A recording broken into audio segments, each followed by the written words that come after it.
So this video is going to be a little bit different from anything else that I've done before, assuming that everything goes according to plan. And what that plan is that I'm going to talk about myself, my channel, my content, and just also interesting thoughts that I have on my mind unrelated to any of those subjects. And what I hope is that you will listen and respond to my thoughts in the comments below. And then tomorrow I'll make another video similar to this one after having read those comments, in which I will attempt to advance the conversation even further. For a very long time I've been trying to figure out how to incorporate response to the audience into my content directly. Because for me, the thing I want the most from my content is communication. Like the biggest point of doing, of being an internet personality for me has always been the opportunity to potentially communicate with like-minded individuals, because like-minded individuals were not something I had an easy time finding outside of the internet. So, as somebody who struggled to find connections throughout my childhood, who, most of my interactions with people my age growing up were taken negatively by myself, we'll say. I never really developed social skills that made communication easier. It's like I just felt like I fundamentally was on a different page from the people around me, because the assumptions that they would make about me based on my appearance and my attitude were things that I thought were incorrect about myself. Chief among those, the idea that I was a girl, because people would look at me and, based on the way I acted and looked as a kid, assume that I was a girl. And it drove me insane, because categorically I was assigned male at birth. I have male parts, so it was like, I'm not a girl. I don't understand why you would call me that, right? It's the way I felt as a kid.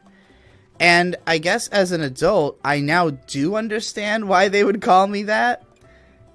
And, as soon as I reached my teen years, I felt this enormous disconnect because of the fact that I suddenly, became a man. I grew tall, I grew body hair, facial hair, I, looked different, I felt different, and it all felt wrong, because I had loved the person that I was as a child. I never had a problem with myself other than in the fact that I couldn't fit in. I never hated myself for feeling the way that I do. I hated myself for the fact that, that other people couldn't understand me, and I couldn't figure out how to make them understand me. And even though, it had been insisted to me that I was supposedly smart throughout my life, what that really led to was me becoming extremely self-reliant. Like, feeling like because I am smart, I have to figure everything out for myself, and I can't bother my parents, who worked so hard, and went through so much trouble to raise me, when they themselves barely knew what they were doing. They had their own rough upbringings. They don't really, know any more than I do about many of the things I'm dealing with. So, but like, what I never really appreciated throughout my life is that it's when they say, it's not about what you can do, it's what you know, who you know. And it's not just about who you know, in the sense that, if you happen to know people who can, who can do things for you, then that's beneficial. That's a very cynical way of looking at it. But it's also a matter of, like, who you know that can help you. Who do you know that will be able to understand what you're saying and help you with your problems?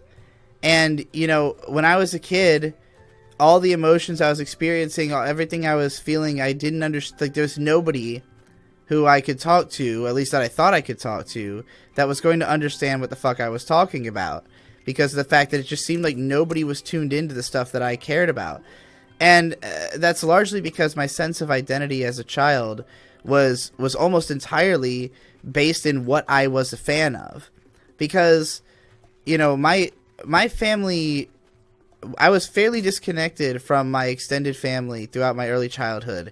And my family doesn't really have any sense of, like, cultural heritage or, like, you know, my parents very much did not want to be like their own parents, you know, so they were sort of countercultural and just had their own interests. And, you know, my mom was a punk goth, and my dad joined the military to drop out of high school, and then as soon as he was out of the military, he was married and had a kid. So it's like, you know, I view my parents as people who didn't really have any kind of personal support network themselves, because their families were already warped and fucked, you know, and like it wasn't so easy as just simply, you know, having strong personal connections. And for me, as a very shy kid who really struggled to communicate, who was not assertive, who didn't relate to any aspect of, you know, of being a boy,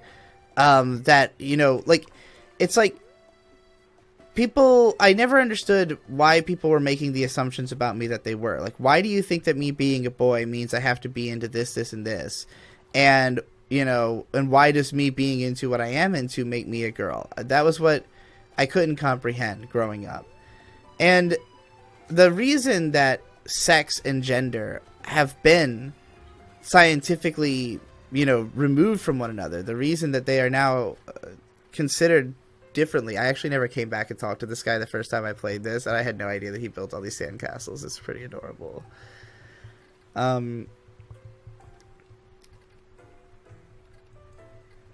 He came in. I built this city. That's good. I realized that I've not explained what this game is in any way, but I probably will later. So for now, it's just, you know, it just looks like Animal Crossing and is very pleasant. That's all you really need to know.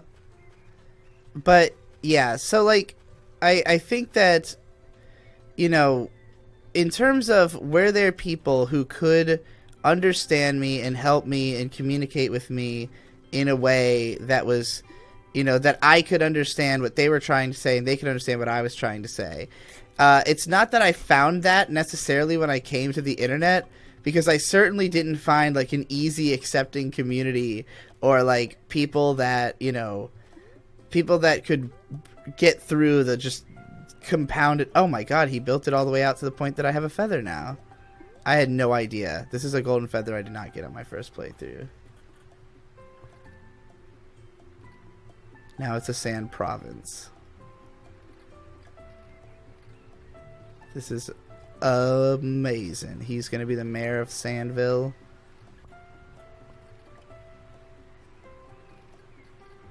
This is basically like the City Hall by Tenacious D. Alright, well now I've got a double jump, so that's fucking sick. Now I can easily go get that other double jump. This game this whole game is a metaphor about how, like, the more opportunities you seize, the easier a time you have seizing future opportunities. How, like, things that were out of your grasp, that you could try to find an alternate way of getting it. And a lot of the time there is an alternate way of getting it, but then once you already have something like it, then like getting the next one is like half as difficult. Anyway, so what I was trying to say is that, like, for me growing up, the idea that like me behaving a certain way is inherently feminine, you know, was something that I was like opposed to. And so I would say that, you know, I was consider myself to basically have been a gender abolitionist from childhood. You know, I guess that's sort of my mom's attitude, so it became my attitude, you know.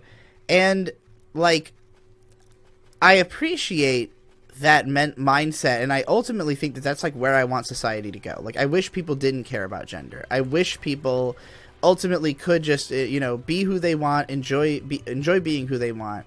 But at the same time, I do think there's also a heavy element of like the body dysmorphia and also just body image problems that all plays into this. That, like, for me, I think was the biggest thing preventing me from acknowledging my own femininity is that, like, so, when I was a kid, it was like, don't look at me as a girl because I'm a boy. And so your social expectations of me will be wrong if you think of me as a girl. However, I only thought that because I did not understand really what society's expectations of these genders actually were.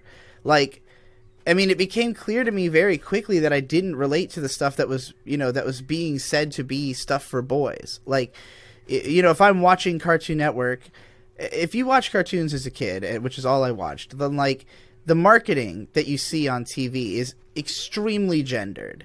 There is stuff that is for boys, stuff that is for girls, and it is, marked by the tone of the commercials and who is in them. And it's like, the stuff for boys would be like playing with slime monsters and fucking gack and like gross out stuff that I was legitimately found like disgusting. Like, I was never into any kind of gross out stuff as a kid.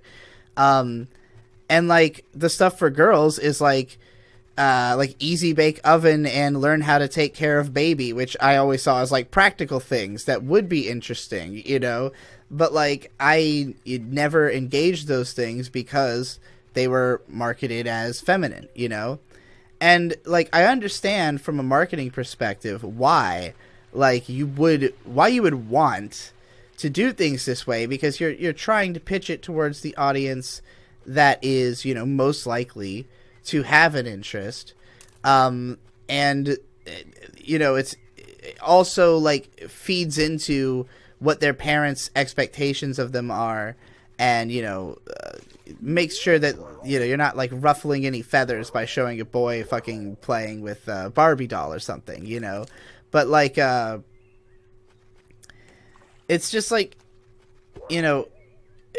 I wish that as somebody who saw myself as like extremely true to myself, as somebody who saw myself as like, oh, I'm not going to change to benefit others, but like the what I saw as the thing that I wasn't going to change was wrong. It's like I literally ignored my own interests in order to preserve a stubborn idea, because like I didn't want to admit that I was wrong about the fact that people had me better pegged as a girl, that like those people who said, oh, you can't be a boy because you look like this or you have these interests or you act this way, like to suggest that my interests were in fact feminine would be to prove them right, to say like, yeah, you're right. I am more like a girl than a boy, and I did not want that to be true, because I saw it as like, well, I am a boy, so whatever I like is what a boy likes, right? And maybe that's fair to some extent, but that's not how I felt anymore after I went through puberty, because I felt disconnected from my whole identity as somebody who was used to being small and frail and afraid, and who is hiding behind my long hair, who is insecure and, and wanted to be taken care of by the adults around me, and wanted to be seen as like, weak and fragile in a way. And I couldn't be anymore. And like, again, this is where I come down to like how so much of my problem really is just body image concern. It's really like, it's not so much about the fact that like I was afraid of being a girl. It's that I was afraid of being an ugly girl, that I was afraid of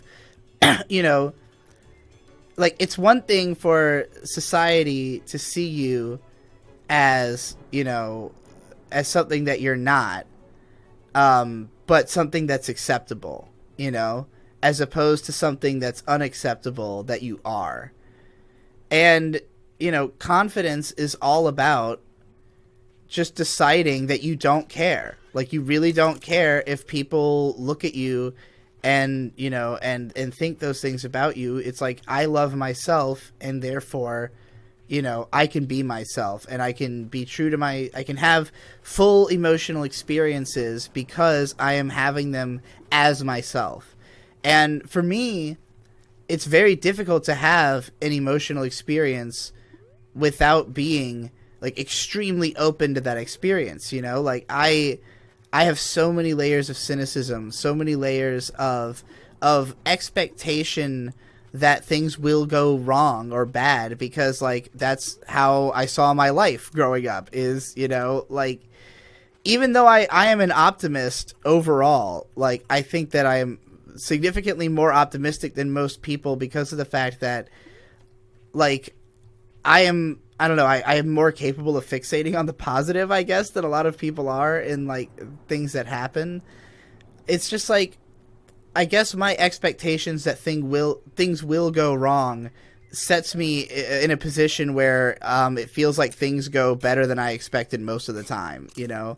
I've always said that my motto is high hopes and low expectations. But my point is that growing up in that mindset that, like, you can't trust anybody unless they speak to you first, or they open up to you, because, like, the expectation is always that, like, things will go bad if you try to talk to this person, because people never understand you.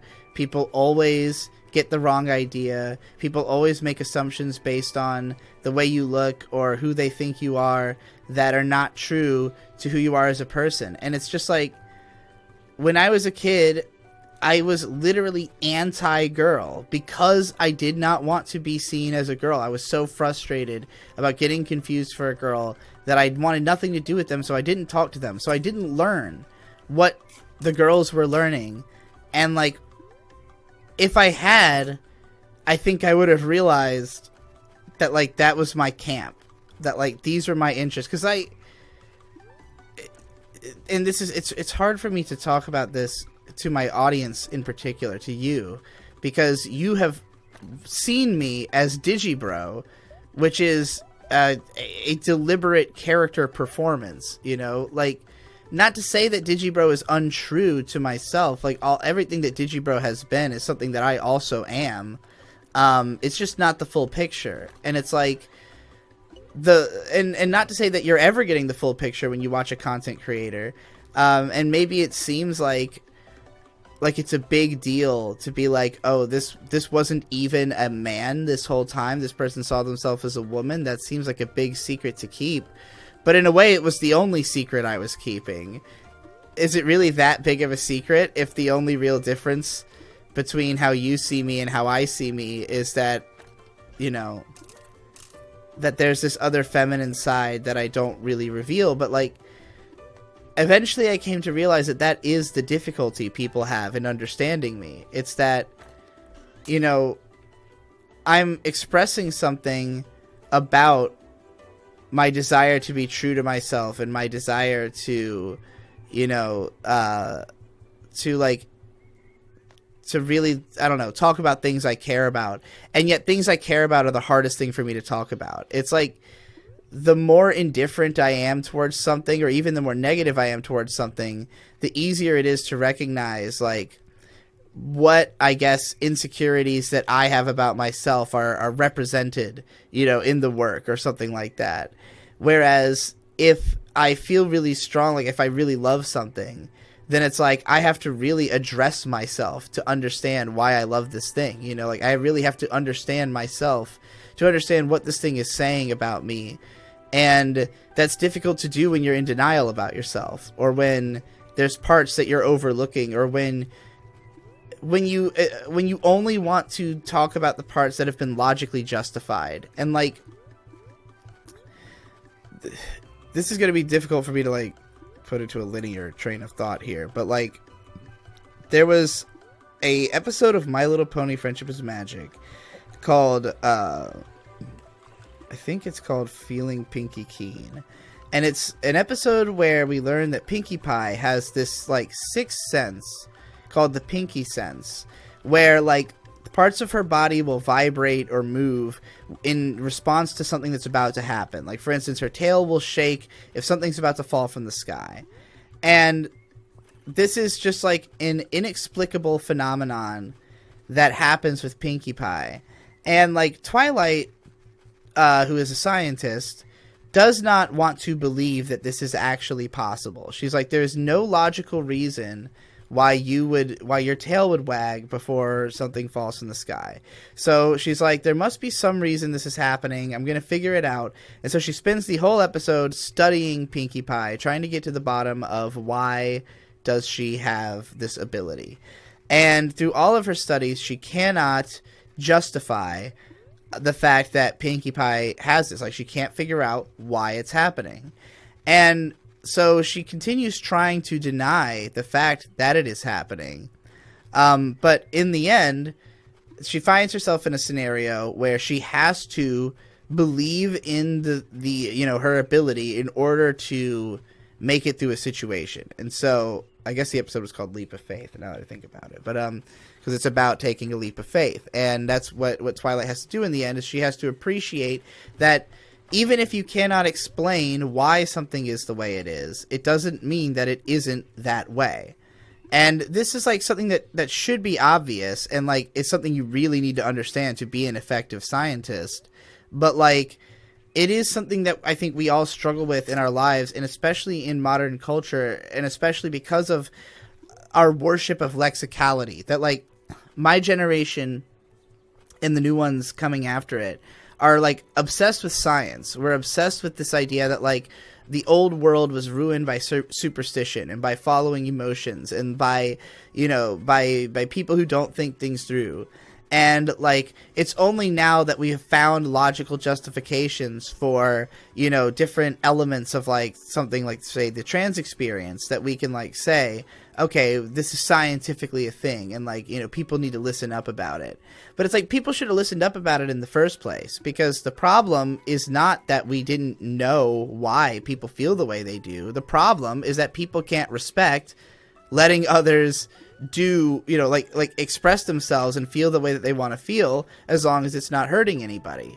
And like, that's always going to be the issue. That's always like, for me, I would consider myself in the core of my philosophy an anarchist. Somebody I would consider myself basically I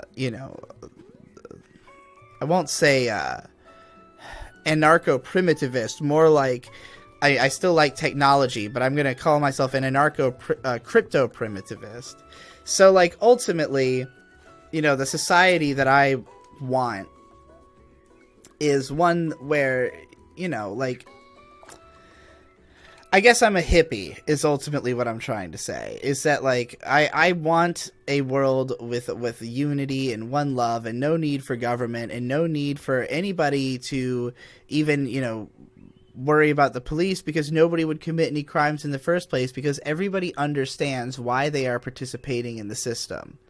And this is not an impossible world to reach. It's not even necessarily a difficult world to reach on a long enough scale if people were legitimately working towards it as the goal. And I think that in our hearts we all are. And it's really difficult to do that without science and without justification, because science is the only thing that allows us to say, like, okay, like, these rules have some kind of grounds behind them. Whereas, like, all the other rules that everybody else has, are just couched in, like, tradition or location or personal belief. Whereas, like, these things can be verified, counter-verified to the furthest extent that humanity is capable of doing such a thing, So it's like, I forgot I had to fucking advance the text in that conversation. But yeah, like, it's like, I caught a fucking fish. Yeah, I caught a common carp. I was real distracted by trying to catch that fish. It was making it really difficult to remember what the fuck I was trying to say. That's why I'm trying to play a game with very little actual, like, stuff you have to do in it. Not that I even had to do that. I just wanted the fishing rod. But trying to remember exactly what I'm trying to say with this rant I'm going on. It's just like, I made this video once about how objectivity as a phrase should be replaced with consensus. Because, like, we don't know anything for absolute sure, because we don't know how limited our perceptions are as humans. Like, we don't know what we don't know. So it's difficult for us to make judgments about truth with a capital T. But anything that we've justified as a belief, we append the phrase true to that, and it's as close to true as things get. But again, that doesn't make them objective. It just means that we have come to a consensus based on the observations that we're capable of. And there are some matters, such as taste, in which there cannot be a 100% consensus. Like, there's going to be a majority consensus, and in this world, majority ultimately ends up being the, what we look at as truth in a lot of circumstances. Basically in any circumstance in which we need to find out something considerable as truth, but like, it's never truth. It's always consensus. And so it's better to look at it that way. And so, like, if it is an objective fact that I am male because of the fact that I biologically am that way, then that's all well and good. But if the consensus among people who interact with me is that I am female, then which one is really more true? That's the question that I guess I have to posit to myself. And it's funny because, I'm Mr. Objective doesn't exist. And yet, the thing that stopped me from, seeing myself as a woman for so long is just the lack of logical justification. The lack of, like, something I could point to as a reason. Now, granted, part of it is also that I was so in denial that I didn't really do my research. And if I had, I probably would have found better justifications, such as the knowledge I now have that gender identity forms before you're 4 years old, and that, my entire childhood was pretty much spent idolizing my mom exclusively, and having no real interest in any kind of, again, masculine activity. So, like, I guess it was too late. It's like, by the time my parents tried to make me raise me as a boy, I already had no connection to it and no interest in it, but again, I was so insistent that I categorically was a boy that I just ignored anything that had to do with girls. And, like, what finally allowed me to start appreciating girls was my interest in anime. And, like, initially my interest in anime came as a result of the fact that it's full of effeminate men. You've got characters like Inuyasha, characters like Haku from Naruto, characters like Jing from King of Bandits Jing. These were like the first characters that I related to in anime that made me, that made me care about the medium in a more personal sense. And like Kenshin from Rurouni Kenshin, as well as other characters in that series, like, these are characters who looked like me. And I had never had an interest in stuff like Dragon Ball Z or any of that because, like, those weren't who I saw myself growing up to be. Like, I did not want to grow up to be a big, muscly guy. I wanted to grow up to be a, silver-haired pretty boy, demon creature, half-breed, I wanted to be Inuyasha. I did not want to be Brawly, So it's like, once I turned 14 and had my, went through puberty, I no longer wanted to be Inuyasha. I wanted to be what I used to be. I wanted to be a boy who looked like a little girl again. And I became really obsessed with traps because back then the concept of trans was not something I'd ever heard of. I only knew anime culture. So I knew about traps. I knew about, Shotacon and Lolicon, and I didn't connect with wanting to be a little boy, though. Like, I never connected with Shota, even though I literally was, like, like the point of Shota is that you look like a little boy. I did not look like a little boy. I looked like a little girl. I looked like a lolly. Like, and it became about like the obsession with getting back to that, with wanting to be that again, and not really understanding any way of accomplishing that in real life that I saw as being acceptable. And like, I was overweight and I stayed overweight, and I think I kept being overweight partially as a convenient excuse, because in my mind it was always like, if you lose weight you can wear girls' clothes, and you can be a girl. And so it was kind of like, if I ever did lose weight, there'd be nothing to stop me. There'd be no reason I couldn't wear girls' clothes. There'd be no reason I wouldn't just transition. And so I think my fear of doing that prevented me from actually doing it. Because even though I've gone on weight loss like programs like many times and effectively lost weight, I would always get close to my goal and then kind of like skirt away and like let myself go again and like become afraid. And it's like, it took me having the realization, when I realized that I needed to be honest, and I needed to come out, and I needed to admit to myself that I feel like, that I felt this way on the inside.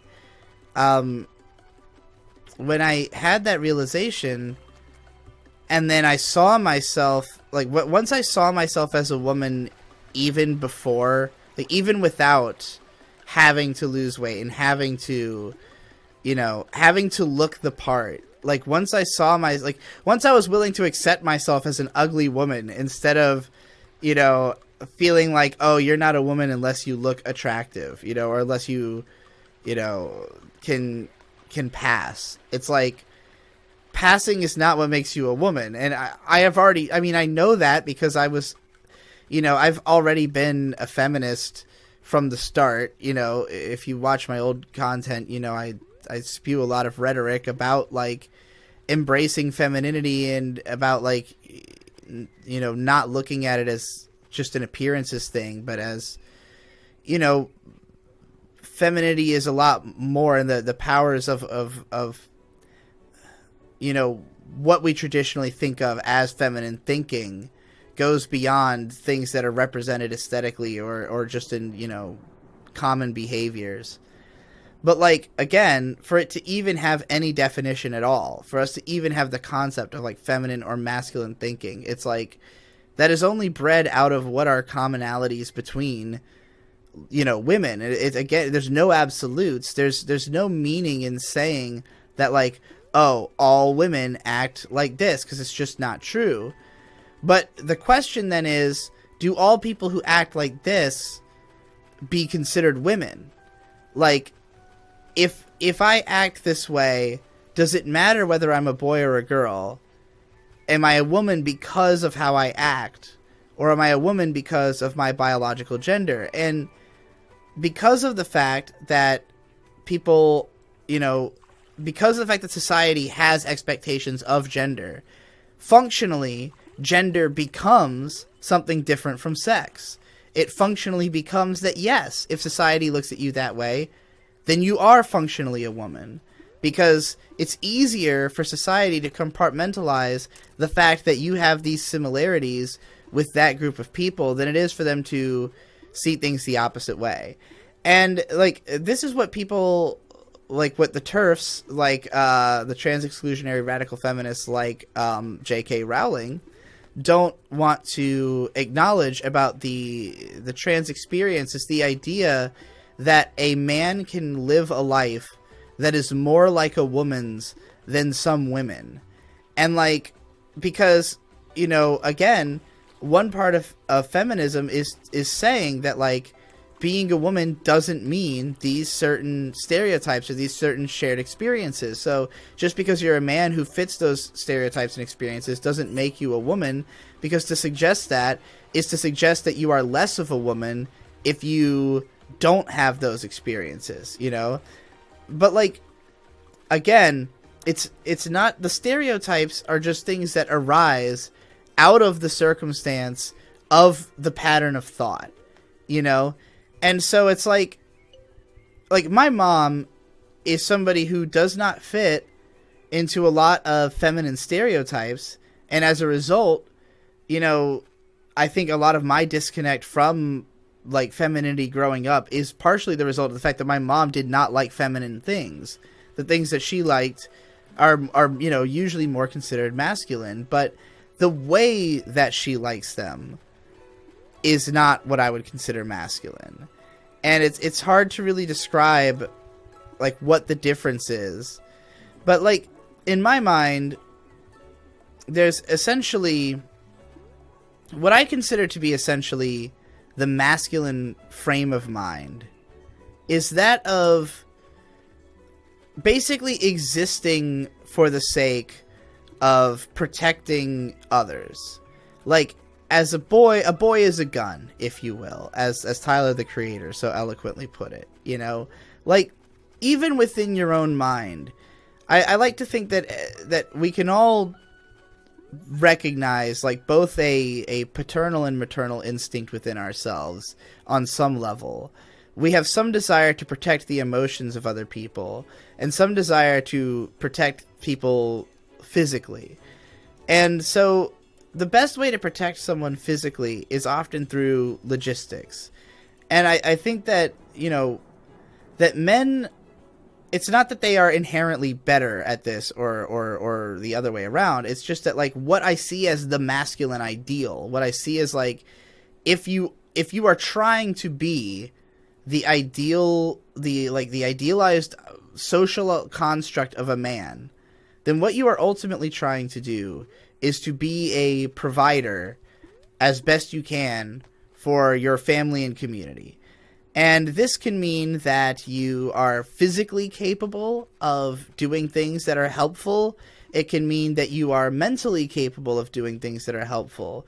But like ultimately your job is to fix problems, to execute orders, you know, like essentially a soldier, essentially a, you know, somebody who is which, you know, is celebrated in a lot of masculine imagery, is about being a soldier, about just, you know, I am the force that moves to protect the things that need to be protected. And in many ways, the feminine ideal is to be that which gives direction to that force, to essentially be the entire human being on the other side of that gun. Now, obviously, as I said before, I think everybody has these two energies within them. Everybody has a masculine and feminine side. And like, you know, there's a part of you that's giving direction to the other part of you. But there are some people whose comfort zone is really having to think as little as possible. It's like, I don't want to think about why I am doing what I am doing because that gets in the way of my ability to actually do it. That's how a lot of people look at the world, you know? And then there's other people who look at it as having to do things takes me away from the time I get to spend thinking about things, you know? The time I get to spend really trying to understand myself and the people around me and what's going on. And so, like, when your basis for those things, when your understanding of those things doesn't have a strong foundation of logic, or is couched in your lack of just having logistical understandings of the world in general, this is what manifests as something that resembles like borderline personality or schizophrenia. This sense of like you're constantly studying the world and trying to understand it, but the terms through which you understand it are perhaps more metaphorical or don't follow the logic of you like asking questions and looking for answers as much as just like, you know, attempting to recognize patterns, you know? And the better you are at recognizing patterns, the better you can do this. And like, you know, somebody who is really socially capable, regardless of gender, is going to be somebody who, you know, is good in those traits. Sorry, fucking sometimes when the music changes in the game, it puts me in a totally different frame of mind, and I have to like really like stop for a second and just explore that area for a while and keep that music going. But it's like, you know, we all have a duality of like the amount of our mind that's dedicated to like just thinking about shit and the amount of it that's dedicated to doing shit. And we also have, you know, the more emotional and the more logistical sides of our brain. And like all of these things are working in concert, but like we all have different comfort zones. And like when I made my neurotyping chart in video, like I really liked Carla's idea of the heat maps. This idea that like you know, there's like a certain range of how you tend to be. And I definitely think that everybody has, you know, different things that they excel at. Like I kind of posited this idea that there's people in different categories that are like low IQ versions of that category. And IQ is a part of it, of course. Like some people are just like have more functional brains than others, I guess. But like, I also think there's a lot of people who are just performing the wrong role. There's a lot of people who are out there like trying to be like very lexical when they have very impressionistic minds, and it makes it so everything they do is a struggle, you know? But there's also people who like are, because they think the opposite way, they are therefore, like, through putting in that extra effort, even more capable of explaining things that maybe, you know, a more lexical person would overlook, because they're not even noticing the impressionistic details that you are, much less capable of, you know, talking about them.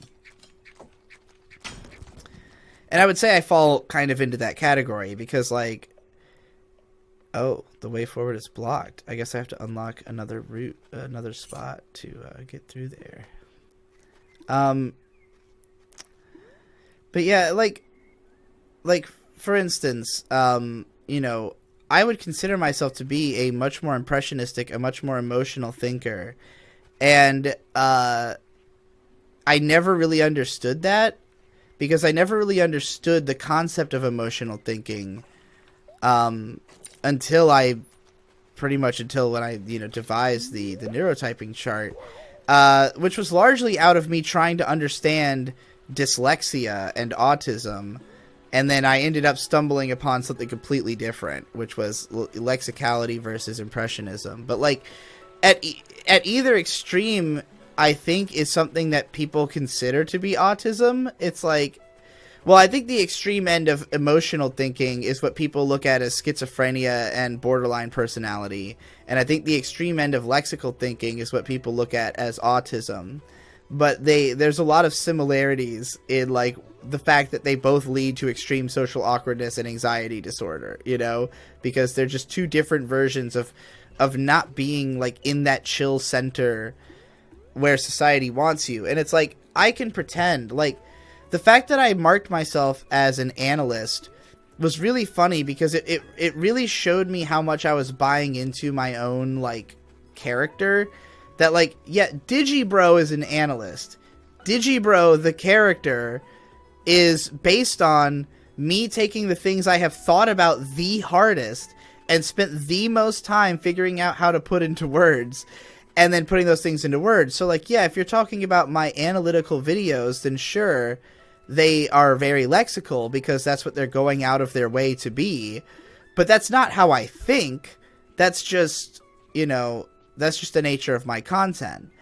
And it's precisely because of the fact that I have such a left field approach to, you know, to lexical writing, that it comes out unique. And that, you know, the biggest problem with it is it pretends to be more lexical than it really is. But again, that's out of my lack of really understanding this difference, and like why people champion lexical thought in the first place, like why it is even seen as worthwhile. So it's just like, I feel as though my whole career has been couched in confusion over like what it means to be more comprehensible, what it means to connect with people more strongly, or to be more understandable. Because in my mind, it was just like, I guess when people don't understand me, it means I have to explain in more depth, explain with more words, explain in even more detail. But that doesn't make people understand you better. That's not really how it works. People understand you better when you can communicate in a way that just reaches them as a person the most effectively. And so, like, if you're trying to reach the most people that you can, the key to doing that is not to make the most lexical video. The key to doing that is to make something that appeals to the biggest variety of people. The thing that will simultaneously appeal to a more lexical thinker and a more impressionistic thinker. And all of the videos I've made that are the most celebrated have successfully done this. And on some level, I understood what I was doing, but not on enough of a level to where I could extrapolate from that, like, what is good about my content? Like, what are people coming to me for? What is it about my successful videos that makes them successful? You know, like, I was fixated on, like, there's multiple factors, and it's like I was fixated on the wrong factors and lacking a real understanding of, like, what do people really want from me, you know? And so, like, now that I feel like I have a grasp of that, it's like I realized that, you know, the assumptions I was making about, like, what people really wanted from me are not necessarily correct. And so it's like, with that being in mind, it's like, why ever be anything other than what I want to be the most? And I feel like I've effectively pretended like that's what I was already doing, and to some extent it is. Like, content-wise, in terms of, like, what I want from analysis videos and, like, what I'm capable of doing in the realm of other things like music or art or things like that, like, I've done as much as I really can, like, in terms of my skill set. So it's not as though I've, like, forsaken this, like, massive element of my identity, just because of the fact that, like, you know, I've put more, maybe, like, more focus on analysis videos than I would like to. It's like, it's not a matter of the content that I've made having not represented me well. It's a matter of, like, not having found myself, like, willing to take the time to explore the things that, like, I don't have confidence in. So, like, for instance, making music, right? Like, I became a rapper because of the fact that I can't play any instruments. Like, most of the musical ideas I had in my youth were for rock songs. And I wrote a bunch of songs, you know, before I ever got into rap music, that, like, I just thought, well, I'll never be able to perform these songs because I can't play any fucking instruments, you know? So, like, I might as well give up on being able to make music unless I can find a band. Like, unless I can find people who can play instruments, who I can explain these songs to. But, like, the friends I had who could play instruments, like, were not capable of understanding, like, by way of verbal explanation, like, what I want a song to sound like. And I, you know, never learned how to read music. So I just kind of saw it as, like, until the day that I, you know, stop being lazy, or it wasn't even really a matter of laziness, because I did try to learn instruments. I just didn't really understand, like, how to learn an instrument. But, like, I think that if I had a better understanding of, like, what I needed to do to become a musician, instead of giving up, instead of, like, being like, oh, I can't sing. Like, nobody wants to hear me sing. Nobody wants to hear me make, like, these weird experimental songs that I make. Like, they don't get any attention, so I'm just gonna stop doing them, and instead I'm gonna do the stuff that does get me attention. And it's like, that mentality is what has driven me away from, like, just sticking with trying to learn music, you know, until I actually know it. It's like, I stuck with doing analytical writing until I was good at it because I thought it had utility for me. It's like, it helped me to understand myself and my tastes for me to analyze things. So it's like, you know, continuing to do that came naturally because it felt like it was the only way I could really understand myself. Whereas, like, anything that I really wanted to do, like making music or writing stories, that I wasn't getting positive affirmation for, it's like, well, I don't know if anyone will ever like this. Like, I don't know if I'm just like not capable of writing something that will connect with people because I'm just too different. Like maybe like my life experiences just don't relate to other people. And like it wasn't until I became popular that I met people who were more similar to me than ever before. That like, you know, I got involved in communities where there were other people feeling things way more similar to what I was. And, you know, nobody who is like really in my fan base is that surprised that I came out as trans, because I've always had a huge trans contingent of my following. I've talked about trans issues and gender dysphoria throughout my career. But like, my ability to actually recognize myself as a trans person is only possible because of the fact that I actually have interacted with trans people and found out that like what I'm feeling is something relatable, that like it's not unique to me. And like I think that also oh,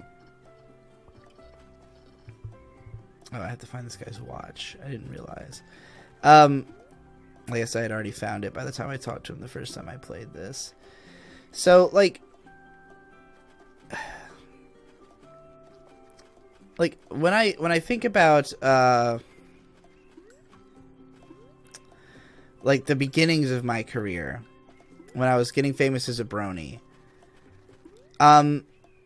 I still looked at comments as like the only thing that mattered. Like back when I wrote an anime blog, I didn't care about the views because I didn't trust them. I thought it was just all bots. It was like, unless you left a comment, I had no way of knowing that you actually like engaged with what I wrote, that you like cared, or I did not know about this.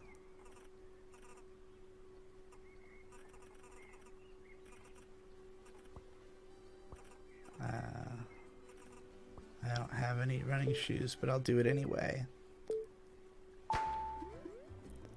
But yeah, like, oh god, I'm fucking getting my ass kicked immediately. But yeah, like, I just think, I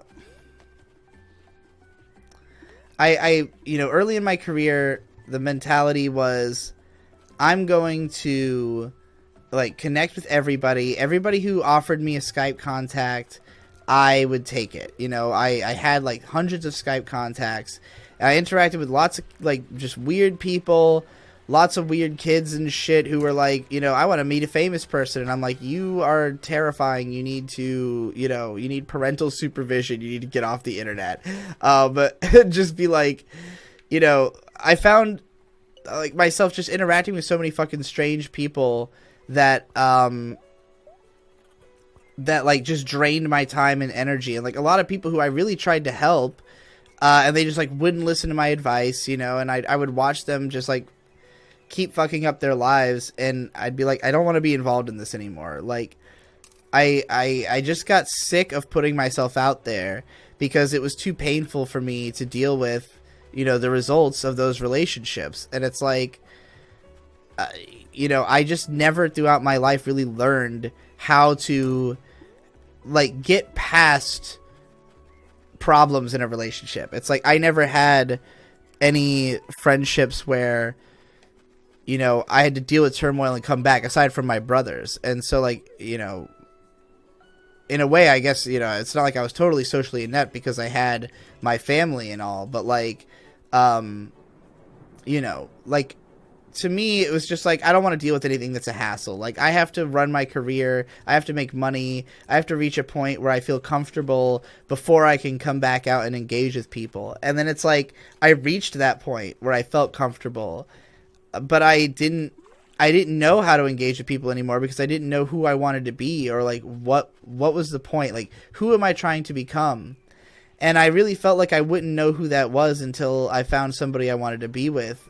Because I really felt like I cannot live this life by myself. Like, I am not mentally strong enough to keep doing this alone because, like, I've already succeeded and I still feel weak, you know? Like, when I made Gay and Dead, when I was making all my vlogs back in 2016, that was a real emotional low point of my life. And it's so sad to me that, like, so many people look at that as, like, a content golden age of mine. And, like, yeah, I was making the most content I ever did because I was the most depressed and the most lonely, and I needed the internet. I needed those parasocial relationships because I didn't want to get close to anybody specifically.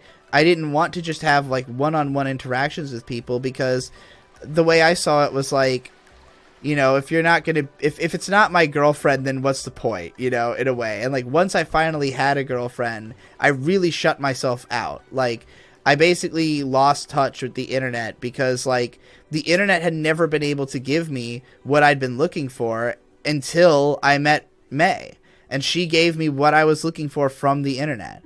And like, once I had that acceptance from her, I was ready to move on to the next step. Like, I had come to realize that, like, okay, this is my problem as a person, is that I don't engage with people, that, like, I'm secluded, that I'm afraid of, like, I'm too afraid of interactions. And I truly understood it when I tried to close comments, because it was just so difficult to have conversations every day with people who had so many wrong ideas about me that, like, it was, you know, it was, like, really difficult to have those conversations where I'm, like, you know, trying to, like, talk about myself and having to, like, navigate re-explaining to all these different people all this different shit. It was more than I could stand. And, like, I just hated being misunderstood so much. Like, I mean, it is the core of my videos, the emotional core of my videos is this desire to be understood, and being misunderstood felt like a dagger in me every time it happened, you know? But, like, once I finally had somebody who did understand me, and I felt, like, comfortable in that, I felt less and less of this need to have other people understand me.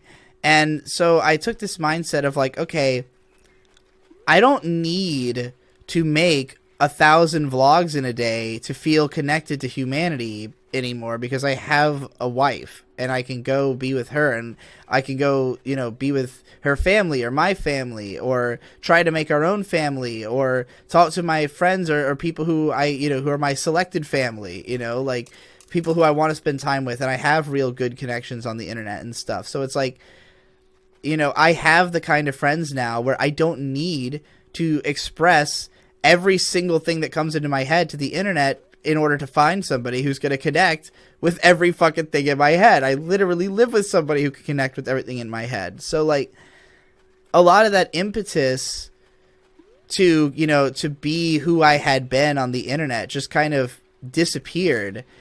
And it was like, well, how do I reconcile that? Like, how do I reconcile the person that I am becoming with the content that I've created all this time? Like, and so my answer to that was I need to work with other people. Like, the conclusion I had come to was I need to incorporate more voices into my work, but, like, I don't know how. Like, I'm bad at communicating. I don't know how to communicate to other people what I want from them in a project. And so, like, it was a real struggle at first to figure out, like, how will I incorporate other people into my work? So I had this really huge idea for how they marketed. And, like, the key factor of how they marketed was the fact that I was going to involve other people in it. And, like, the gimmick of episode 2 was going to be that it was how they marketed Pop Team Epic. And whereas that show, like, incorporated all these unique styles of all these different artists, I wanted my video to do the same. And I was going to market it the same way that show is marketed. But, like, my mentality towards, like, have people work with me was just pay people to do segments. Like, that was the way I was looking at it. Was like, this is how I'll incorporate other people into my work. Is like, I will pay them to do things for my video. And, like, because I felt like I had the money. Because, like, I was living way below my means. And to me, like, I was living the life I wanted to live. So the fact that I had extra money means, like, why not just give it to people who I'm friends with, who are great artists, so that they can work with me, you know? And it's like, I think I just, for so much of my career, I was so fixated on what I could do with money. It's like, the thing my friends need is money. My friends are broke, you know? If I can make money, I can help my friends. I can give them money. And, like, that was always my mindset, but it's like, I need more money. Like, I'm only making enough money to satisfy myself, to live the life I want to live. I need more money before I can help other people, you know? But, like, helping other people is something you can do in a lot more ways than just giving people money. Like, people need emotional support. People have never come to me for money. They come to me for the fact that I help them to understand themselves better, and I help them to understand the world or the things they like better. And that's literally what people like about me, is my counsel. You know, people like that I am able to help them understand their own psychology and that of others. I'm essentially a pop psychologist through media. That is what I would consider to be like a pop scientist / sociologist. And you know, I study through the medium of like how people express themselves. And so in a way, it's like I understand people's deeper sides more than I understand their shallow sides. I don't understand the masks people wear. I don't understand the things people do to try to fit in. I don't understand the attitude of norminess, like why people put themselves into that state. Because I look at myself as somebody who, you know, if my desires were being fulfilled, the world would be a very different place. And so it's not so easy for me to live by instinct in this world where my instincts are telling me that everything's wrong, where my instincts are telling me like, okay, you need to fix all these things before you can feel safe, you know? And like, in a strange way, I feel safer in the world now than I ever did before, because of the fact that people are so afraid. That I feel as though, you know, when Hunter Thompson wrote about Fear and Loathing, he lived in a world where it seemed like people didn't have enough fear and loathing. And I live in a world where people have too much fear and loathing, and what they need is love and tolerance. And I think that that's something I can teach a lot better than fear and loathing. I am not good at teaching people why the world is bad. I'm good at teaching people why the world is good, because I really believe in the goodness of the world and the goodness of people. And that my hope in that is what allows me to live and get through life, is the fact that I don't see the world as a dark and depressing place. I mean, I do, but I see it as one where there's people who are looking out for you, and like, you know, and I want to be one of those people. So it's like, the value of my content, the value of me as a human being, in my mind, is my ability to support people emotionally. And I am the most capable of doing that when I am the most true to myself, when I am the most clear about my own intentions in my interactions. Because, you know, when you aren't being honest about who you are, it's very hard to be honest about what you want, you know? And so, like, for me, I feel like people in their interactions with me, even just watching my videos, there's always been so much confusion about my content, so much confusion about why my taste is what it is, so much confusion about, like, you know, I just don't get why Digi would fixate on this but not care about this. Like, why? And I always said, you know, art is about pushing your buttons. Like, it's the very first video in the Essential Digibro playlist, is that, like, ultimately it has less to do with judging everything by the same standard and more to do with me trying to understand what turned me off or what turned me onto a show, you know, because what's interesting to me about media is that it can help me to understand myself better. And the reason I needed to understand myself better is that I did not feel like the person who my body would suggest to you that I am. And I don't know how to express it to people because I didn't understand what the disconnect was. I didn't understand what about me was so effeminate in the beginning that it meant I had to be a girl. And then once I understood just even basic fact that, like, it wasn't wrong to have made that mistake about me, then it became the question of, like, well, why do I feel that way? And, like, how do I justify the idea that feeling that way makes me a woman when, you know, when feminism tells me that women can be anything, you know? And, like, so, like, in my mind, transgenderism, there's always some element of gender realism involved in it because of the fact that, like, again, it does kind of go in the face of feminism to suggest that, like, you know, oh, I feel this way, therefore I'm a woman. But again, gender identity is something that's really rooted into you when you're a child, you know? And, like, it's not that I see myself as, oh, I am a woman because I have X and Y traits. It's that it would be a lot easier if you saw me as a woman, because then your understanding of me would be closer to my intentions, you know? And so that's why, like I said earlier, I think in a way, gender only has meaning insofar as we decide these are masculine traits, these are feminine traits, you know? And so, like, do I think that in the long run it would be better for gender to just not exist? I do. But I find a comfort in knowing that you, at a glance, have at least some level of understanding about me. And I think that most of us, like, we are comforted by labels. Like, we are repulsed by labels that don't describe us. We are comforted by labels that do describe us. I've always been insistent on calling myself an otaku gonzo journalist. And when people asked, like, why would you give yourself 3 labels when you know, are anti-label? And the answer I've always given was, there is no way of interpreting those 3 labels that I am not comfortable with. There's no interpretation of the word otaku that I am uncomfortable with, regardless of how negative it might be. There's no interpretation of gonzo, you know, or journalist. Well, I guess there could be interpretations of journalist I would rather not be associated with, but I think of that as more of a descriptive term, more of a general term. People don't have as many expectations about. But it's just like, you know, to call myself a man or a woman was something I was a lot less comfortable with, because I don't know what those terms necessarily mean, you know, or what they mean to you.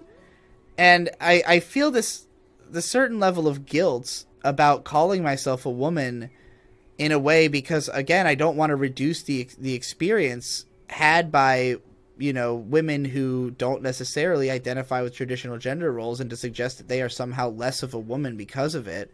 You know, again, I ultimately would rather that these terms didn't exist at all, but it's kind of like, if you look at me and make the assumption that, like, if you looked at me and you saw me and you thought I looked like a girl, and you made the assumption that I feel similarly to other girls that you've known, then I think that would be a more accurate way of thinking about me than if you were to think about me as a boy. And that is really what it comes down to in the end, to me, is like, that is where the comfort versus discomfort lies. And, like, our discomfort that we develop towards ourselves and our bodies, I think, largely comes as a result of us, like, internalizing an image of ourselves, like an emotional image that we cannot realize physically, and then thinking that that means that, like, that we cannot be ourselves. Like, if I don't look like the way I feel, then I'm not really me, you know? When in reality, we're all hiding something. Like, none of us is just expelling every random thought that comes into our head, or acting the same exact way around every person as we do around every other person, because it's just not even how the brain works. Like, personas, the idea of, you know, developing new ways that you yourself are through the interactions you have with other people, that is like a natural part of the process of thinking, you know, like, and communicating. So those are just tendencies that are always going to arise. But, like, to think that, like, fuck, I lost my train of thought because I talked to that fucking villager. It's like,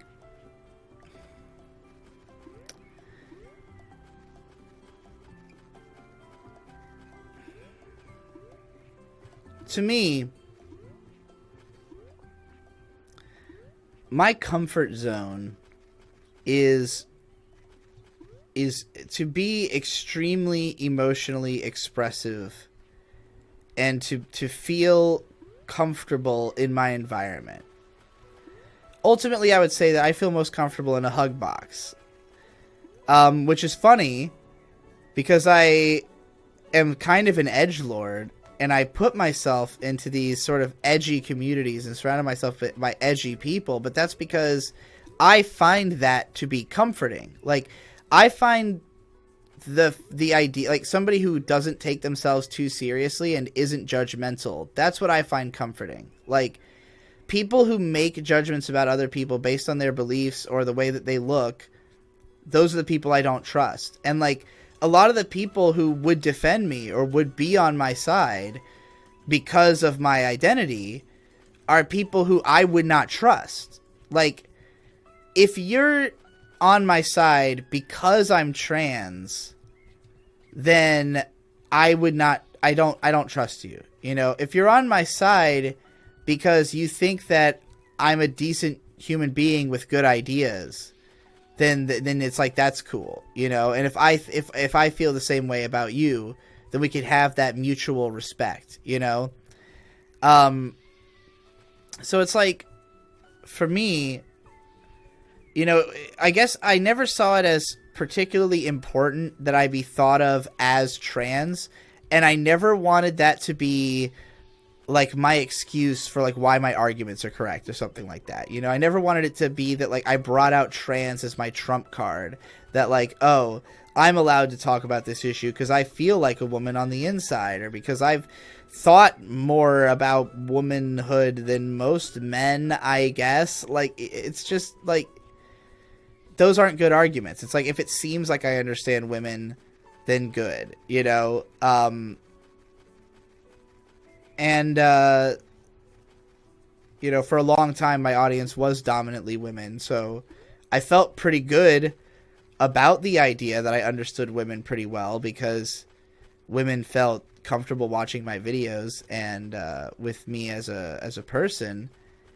But, like, you know, I really think that, again, because of the fact that I've never seen myself as somebody who could be alone, who could, you know, who could live by myself, I think that I was never going to be able to accept myself until I found somebody else who would accept me first.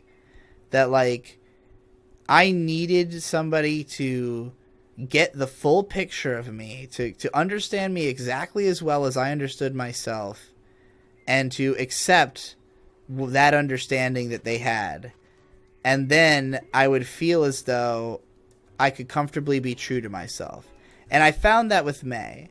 And she understood me pretty much right from the get-go, because I told her everything. You know, like, if anything, earlier in our relationship, I was probably closer to coming out as trans, because those were things about me that May accepted. But I also felt that in our relationship, like, I guess I felt like she wasn't ready for me to be as forwardly feminine as, like, because, like, that wasn't necessarily, it's something that I was hiding from my audience to an extent. It's like, okay, you fell in love with this understanding of me that is somewhat based on a false pretense. It's not that, like, it's not that I literally see myself as a woman. I'm just confused about it. But, like, I don't present the feminine aspects of myself in my content as much. And, like, I presented a lot of those elements to May, so it's not like she didn't have an understanding of the fact that, like, I could be more effeminate than I presented myself as. And, in fact, she liked those elements about me and embraced them. But I guess it's just, like, I didn't see her as, like, somebody who is necessarily in the position to be, like, to take care of me emotionally if I were to go all out. You know what I mean? It's like, if I were to just, like, act as if I were to act like the baby that, you know, hasn't recovered yet, like the person who's still suffering all the fractures of what humanity has done to me in the past and hasn't recovered from, you know, like, whatever I've gained in the time since then. Like, if I acted like that person, will, you know, I mean, is there even a reason for me to act like that person? Like, is that person even need to exist, you know? And it's like, I guess like in May I find this like emotional restitution, and you know, it's like because of that I don't need it from everybody else, but I want, from this position I'm in of being like comfortable with myself and feeling okay as a person, like I have the time and the energy because of that I can go on to help other people.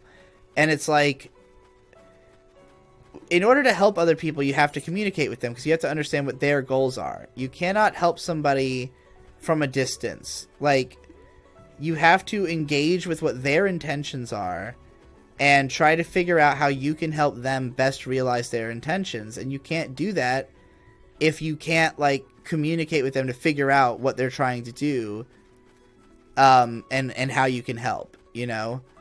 And, like, my problem, again, has always been this lack of engagement. It's like, I want to help people from a distance, or I want to do it on my own terms, because I don't want to have to, you know, navigate the nebulous space of getting involved with something. But, like, that's what I need to do. And that was the misunderstanding I had about, like, where I needed to go as the next step in my life. And I think I had that misunderstanding because I was not ready to be honest with people. Like, I'm not ready to be out. I was not ready to start presenting feminine or any of that. And, like, you know, I hit a massive wall when I moved to Boston where I was working towards this idea of being this person who was going to, you know, be more open and work with people. And then it didn't pan out. Like, a bunch of shit went wrong and I made a bunch of bad decisions and I had to try to turn my life back around and try to live logically again. And so I spent like 2 years obsessively trying to figure out, like, what new logic I was going to apply to my career that was going to make it so everything made sense again. And the problem is that my career never made sense as a result of doing things super logically. It made sense as a result of me doing what I thought was right and what I wanted to do, and, you know, and finding a way to make that work. And, like, all of these things that I've tried to do that are, like, based on what I think will help me to become more popular is, again, not based on any communication. It's not based on, like, talking to people and understanding them well enough to know what they want. It's based on, like, cynically viewing the world as an overseer and, you know, trying to figure out, like, interpretively what people want, which is, like, the slowest and most backwards route towards understanding it, you know? But, like, the only way that you can get better at communicating is to put yourself out there. And the only way you can put yourself out there is to admit what you don't know. And that's really where I run into the biggest issue. Is, like, I'm so bad at it, like, just telling people, like, I need help. Like, I need help. Tell me what to do. Help me out. Because, like, on the one hand, I look at it as, like, you know, it's annoying to constantly need help, right? It's annoying to have to ask people something that seems like you should be able to figure it out for yourself. But if you can't figure it out for yourself, then, you know, being able to recognize that fact is as important as, you know, actually, like, solving the problem. It's like you're not going to solve it by brute force if you just can't figure it out, you know, if you're just not smart enough to magically know the answer, or to solve it based on what information is at your disposal, you know, and maybe you don't know how to find more information. So it's just like, you have to be willing to say, like, here are the things that are causing me problems in my life. Can anyone help me with these things? And maybe they won't be able to. And that might be annoying that, like, you have to have interactions where people, like, aren't helpful. But, like, there's no way to have interactions where they are helpful if you don't attempt any interactions, you know? Like, it just always comes back to, like, if you can't put yourself out there, then nobody's ever going to know what you're dealing with. And they're not going to be able to help you. So it's like, you know, all this time I spent like putting myself out there to some degree, but never to enough of a degree where people could help me with the things that I'm really dealing with, the things I really need help with, which is like understanding myself as a human being and also understanding like what people's expectations are from me, and what people really want from me, while also understanding like what I want from myself, and like bridging that gap of communication where it's like, you know, it's one thing to tell your audience what you want from yourself. It's another thing to tell them, to ask them like what they want from you. But like, you have to work together to reach the place where everybody's going to be satisfied. It's like, I have this tendency to do this thing where I'll like make a Twitter, I'll make a tweet where I ask like, which of these things should I talk about? And I'll say like, what anime should I watch? And then I'll look at all the responses, and like, if none of them is something that like matches up like with what I was hoping to get in my mind, then I just kind of like dismiss them. But it's like, people don't like, I don't know how to explain what I was hoping for, because if I try and I do it wrong, then it's like I'm gonna get the wrong suggestions. But like, I used to get frustrated by that. Now, instead, I just work through it. It's like, okay, I guess I wasn't clear enough, so let me clarify more, and let me just keep clarifying until I'm understood, because otherwise, there is no progress. Like, you know, so many of those times where I do that on Twitter, the result is me walking away with no recommendation, with no, you know, ultimately coming away with nothing, because I, you know, like, wasn't clear enough about what I wanted, and nobody was able to find it because like they don't know what I'm really looking for. And it's like, all it would have taken was, you know, instead of just getting frustrated that nobody understood you, making another attempt at being understood, you know, until you are understood. And like that's really the core of what I'm trying to get at here, is that like, I've been too governed by this frustration, too governed by this feeling of like, oh, I couldn't do it, so I give up, you know? And it's like, you just got to get past the fact that like, okay, yes, communication is hard. Yes, people don't understand you. Yes, it is like a struggle and it fucking sucks.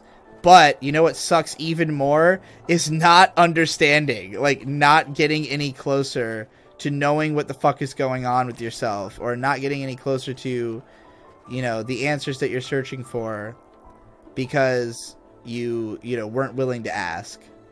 So it's like, you know, I guess this is just the meaning of the phrase "get over yourself," but it's like, I gotta get over myself, and getting over myself means not being ashamed of being an ugly woman.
amazing. That scene got me pretty teary-eyed the first time I played this. My relationship with my mom is pretty similar to Claire here's in this game. I also have come to realize that my fursona is an owl, a western screech owl, the gray variant. I definitely relate to birds, and especially raptors, birds of prey. As a kid, I was obsessed with dinosaurs. I associate dinosaurs and birds with women in a lot of ways. But in my mind, everything's a metaphor. Everything's a metaphor for everything else. Maybe that's why I feel it's most effective to understand me metaphorically. So, let's talk shop. And let's talk admittance of needing help. 'Cause I'm not good at scoping. I'm not good at scoping a project. You know, this what I'm looking at right here, this is a pretty effective metaphor for the way that an idea looks in my head.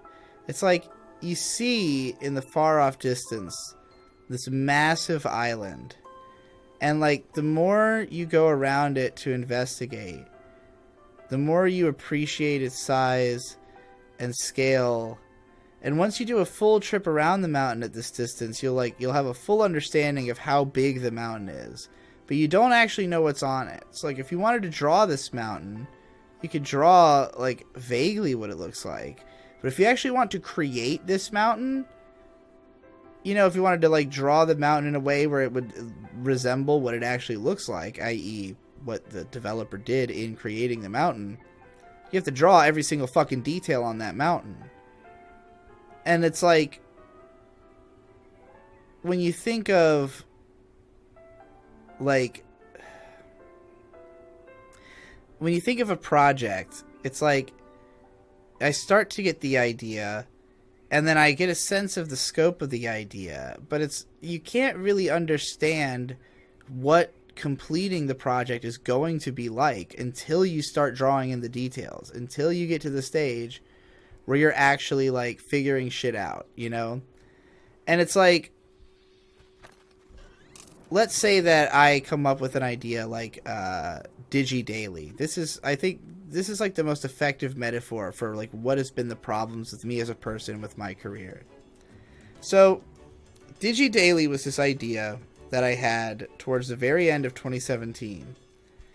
And the idea is that me and May we're trying to like learn to draw better. Like we were practicing drawing, and my mentality was like, I know that I can get good at drawing if I practice enough, but I need to like really dedicate time out of every day to practicing drawing. And I felt the only way I'd be able to accomplish this was by listening to podcasts, because I thought drawing and listening to podcasts go perfectly together. However, there were not enough podcasts that I enjoyed on the internet. So I thought, I'll record a series of 2-hour podcasts for myself to listen to, for me and May to listen to, and we'll draw for 2 hours every day while listening to these 2-hour podcasts. Now, of course, I wasn't really thinking about the fact that I don't actually like listening to my own podcasts or like listening to my own voice. I like listening to my own scripted content and stuff where I really thought through it, and I get to listen to it back, and it internalize the lessons that I've taught myself. But, you know, my floundering, unscripted nonsense, I cannot stand to listen back to because I already heard it the first time. So, like, aside from that, though, this project, it began where just like, you know, my thought process was, okay, if I record a bunch of these 2-hour podcasts back to back, and each one like just goes between like we try to do 12 topics per podcast, then if I did enough that I had one to listen to every day for 30 days, and there are 12 topics each, then it will total out to an entire year worth of episodes. And so I could have just this casual thing that comes out every day. It's always on a different topic, so you never know what videos might blow up or which ones might interest people. And through this, I can get a better idea of, what might blow up or what might interest people. And it's also just an excuse to have Digi content out every single day while I'm trying to work on bigger projects. Because at the time, I was all about trying to, get things out all the time that were simple so that I had time to then work on bigger projects in the background. Now, I only worked on Digi Daily for 2 days because I recorded a shitload of these 2-hour podcasts back to back. I basically spent like 2.5 days just nonstop recording these podcasts for this idea. Well, after those 2.5 days passed, I realized that this is taking up so much time that I didn't have time to work on anything that actually mattered for my career. So I put Digi Daily on hold and went to go do other things. Now, these episodes had been recorded I want to say fairly well before the end of the year. This is an idea I had in November or early December. So I was holding on to these 2-hour podcasts for a hot minute. And my mentality is well, this is already content that already exists. So there's no reason not to release it. But I wasn't actually sure if I would ever continue Digi Daily.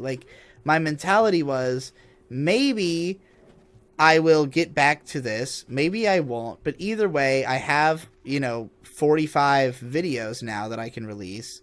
And maybe by the time by the time I get to the point where I'm caught up with myself, I will want to do more. Well, this is not the case. I started releasing Digi Daily, but I never recorded any more of it. So for 40 days, there was a video coming out every day, and I never told people that I hadn't recorded more. I never told people it was all done in 1 day or two or 3 days, and that no more of it had ever been worked on, because in my mind, there still was a chance that I would get interested and want to continue it. But since I didn't, I eventually came to a point where having that thought looming over my head that I would continue this was starting to stress me out, because I had pretty much come to I did not want to do it. The videos weren't really getting a lot of views. People weren't really that into the concept anyways, it seemed like. And so I just became, doubtful and uninterested, and so I stopped doing it. And in my mind, this was no big deal, because this is just some random idea I had one day in late November, tried to do it, kept it around just in case I would want to continue the idea. But since I didn't, it was no big deal. But I wasn't really thinking about the way that it would be looked at from the outside. Because from the outside, it seems like this extremely ambitious project to have a new video come out every single day all year. And, obviously I don't market it oh, this is something that may or may not happen. Don't get your expectations up, because then why would anybody care? But if my marketing is that people need to be hyped for this thing, and then people get hyped for this thing, and then it gets canceled unceremoniously, then it just looks oh, so you're just a flake. You just didn't do it, And it's just to me, it was never a big deal. But when I looked at the reception to it, it's well, of course this would be the reception. Yeah, of course people are going to be upset that, essentially they thought they were going to get this thing that they, got excited for, and, and it just suddenly disappeared. And, I really think that marked the moment where people really, or a lot of my core fans, really lost faith in me as a content creator, because it was this thing just, it was just so indicative of, again, the fact that I would cancel things and just seemingly not care. But again, I think the problem was the lack of communication. It's people did not know my intentions with this series, and I kept my intentions under wraps because I didn't want people to know, because I thought that people would not be excited or people wouldn't believe I would do it. You know, if they had that mentality about it. And I mean, I was right. Like, it would have been correct for people to know those things, you know, I guess is what I'm trying to say. So that's what the point of this is. And I know that this is extremely long, and I'm not exactly expecting a ton of people to watch this or engage. There's a lot of people who really don't know what to think of like what I'm doing with my content. You know, I've talked about like some of my plans and like what I'm like trying to do in various places, but not really on the channel, you know, not the place where like most of my audience would see it. And like, I also think that like a lot of it has come down to the fact that, again, like my ideas are so big and I'm always trying to realize the whole big idea before I tell anybody about it. And it's just like, it's not reasonable to try to live your life that way, because like, how can I even predict which ideas are going to make sense in the long run? It's like, I need to not be afraid of being able, like, having to tell people like, yeah, I canceled this thing because like it turned out it didn't make sense. And like, you don't have to find that out like, you know, a month later when you're still expecting it to come out. It's like, so, you know, I've been behind on my Patreon rewards for quite some time now. And a lot of that is out of trying to deal with emotional issues, you know, trying to take space for myself to figure out what I'm trying to do. You know, my life has a lot more elements and complications than like the things I talk about on the internet just the same way that anybody else does. It's like, you know, we all have things that go on in our personal lives that like are just, you know, not a part of our social life or career, that, you know, or which involve other people and our connections that, you know, that are like beyond what we show on the internet. And I think that's usually what people think I mean when I say like, oh, you don't see the whole Digibro experience. It's like, well, now people really know what I mean. But it's like, you know, like, I keep like getting so sidetracked with every train of thought I start that like I'm not getting any closer to the ultimate point I'm trying to get to. It's like I fell behind on my patron awards in my periods of self-reflection, and like I wanted to change the Patreon only after I had already like fixed everything, after like, oh, all the rants are done, all the care packs are done.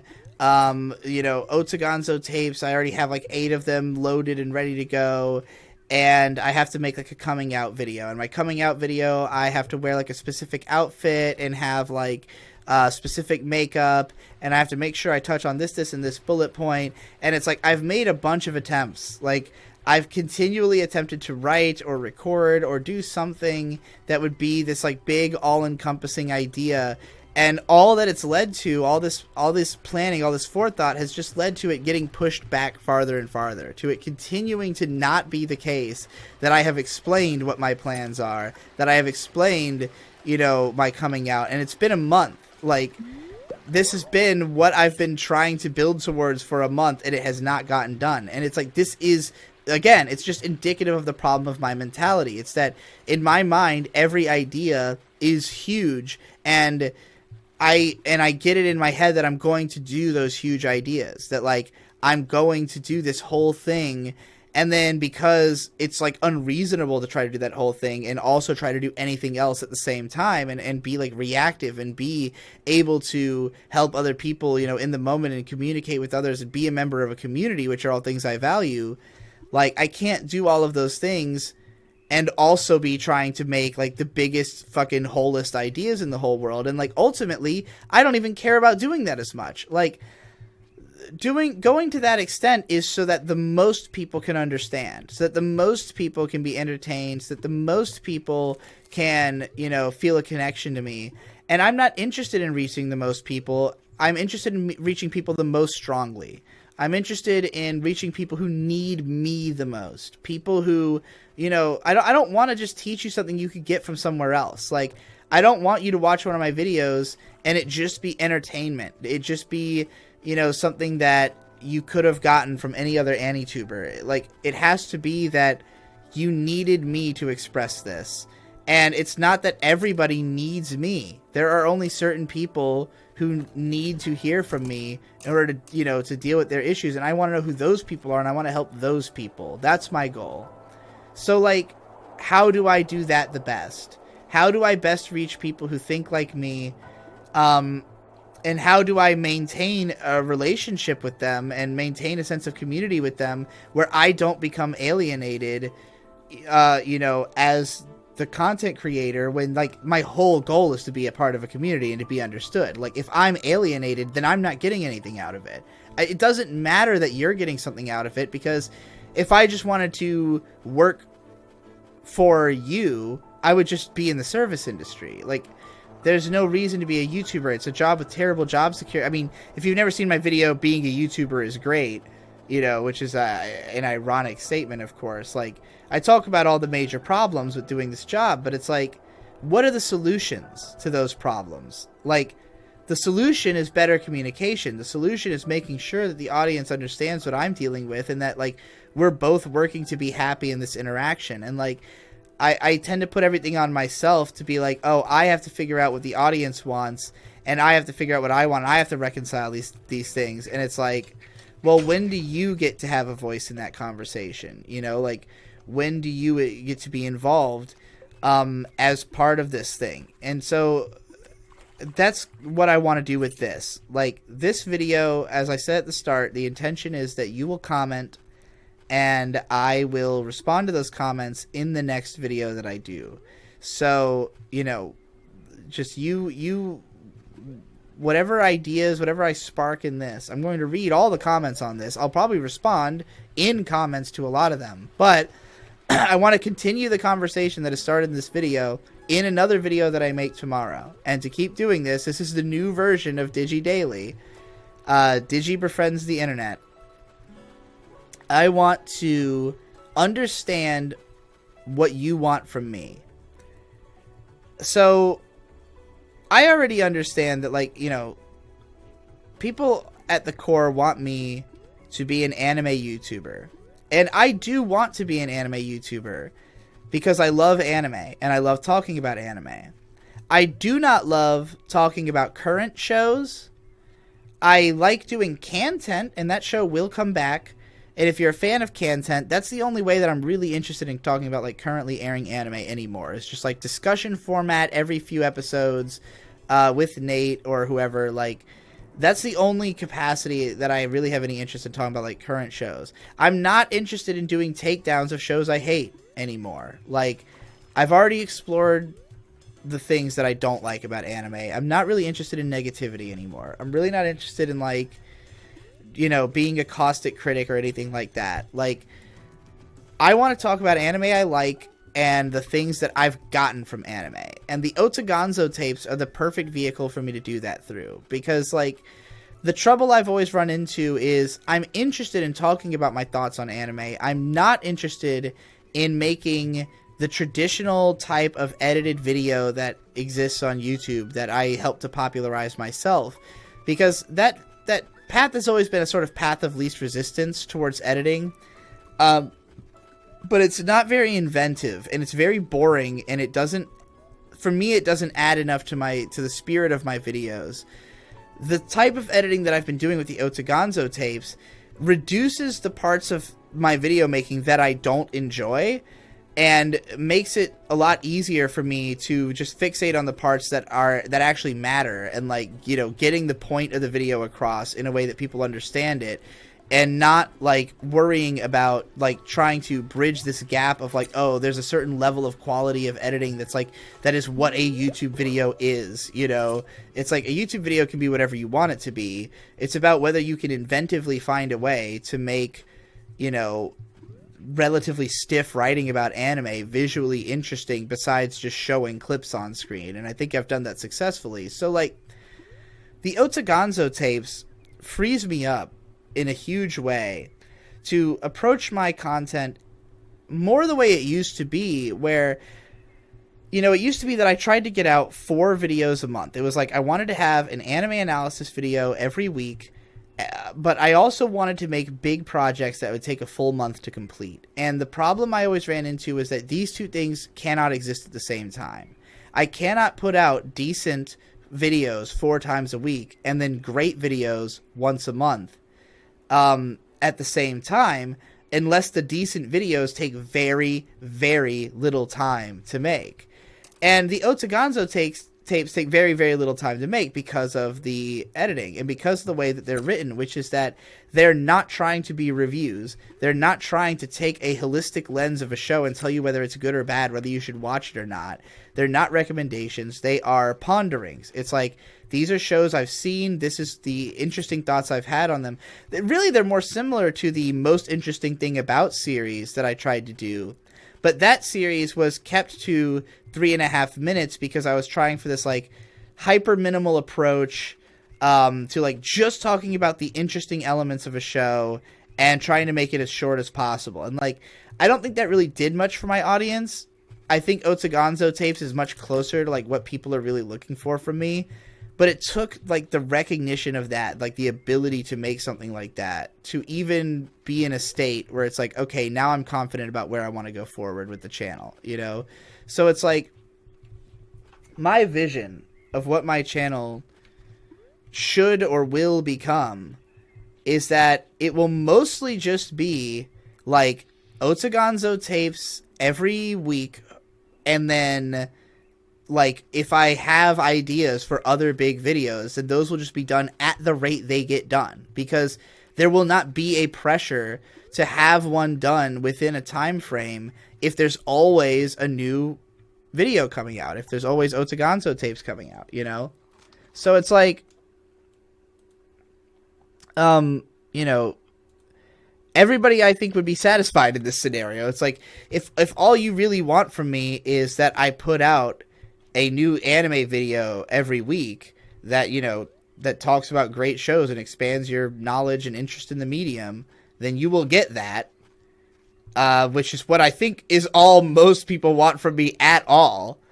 But then you'll also have the opportunity for me to work on bigger projects that, like, you know, a lot of people like want me to do the Asterisk War Sucks or like Sword Art Online, like some kind of huge project.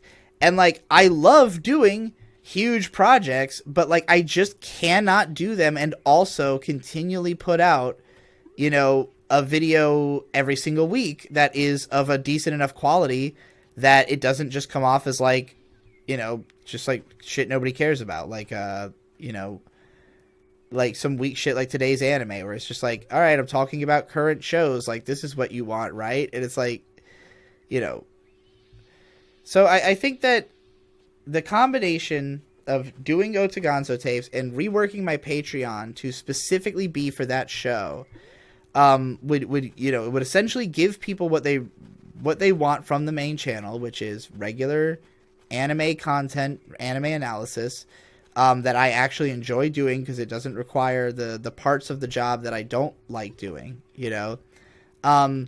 And it frees me up to work on my own projects, be those more creative or more anime. You know, like I still want to do big anime analysis projects. I just don't want to have to do them like literally again on this timetable of like, you have to have a big video done every month. It's just like, I'll have a big video done when I am ready, you know, when I've had time to watch all the shows and am not like forcing myself through a crunch of watching a director's entire fucking career in the span of 2 weeks, because if it takes any longer than that, then my channel's dead in the water, you know? It's like, I can count on the idea that there will be content on the channel while I'm working towards something bigger, you know?